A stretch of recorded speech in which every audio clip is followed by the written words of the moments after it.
As long as I've paid attention to the Dolphins, as long as I've been alive, they always had at least out of 1 out of 10, at least like a 8 in defense. Defense was always solid. So the last 2 seasons been trash. I don't know what they doing. I don't know if they trying to focus more on offense, but they need to get it together. They let too many guys. They let Christian Wilkins get out of there, which this dude was talking about, DC. Yeah, I mean, Christian Wilkins was a special defensive player because, I mean, he could literally do backflips at 300 plus pounds. I mean, this guy was energetic. He was aggressive. He got to the quarterback. He played the run really well. And they let him get out of there to go to the Raiders. And then they got rid of Andrew Van Ginkel.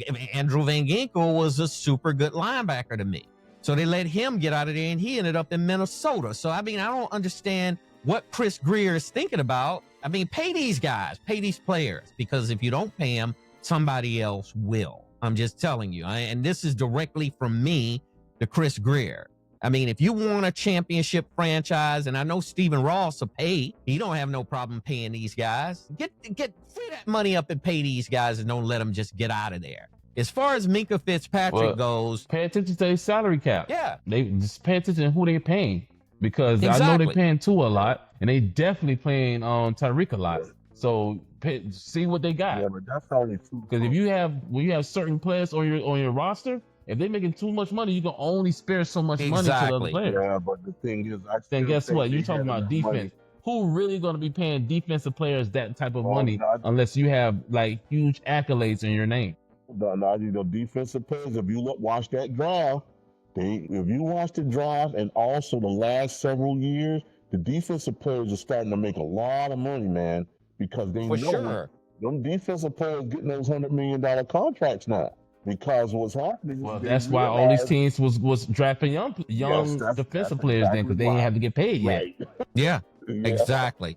Well, get this. How about these apples? TJ Watt for the Pittsburgh Steelers just signed he just agreed and signed a $123 million contract. And you know what? Every bit of that money he should be getting, as far as I'm concerned, because But he also have the accolades in his name, which I was mentioning. The brother of JJ Watt, TJ Watt. The dude is a dog. He's another dog, big dog, I call him, because he gets to that quarterback and he plays the run really well, but he will get to that quarterback just like a lot of past players that was great.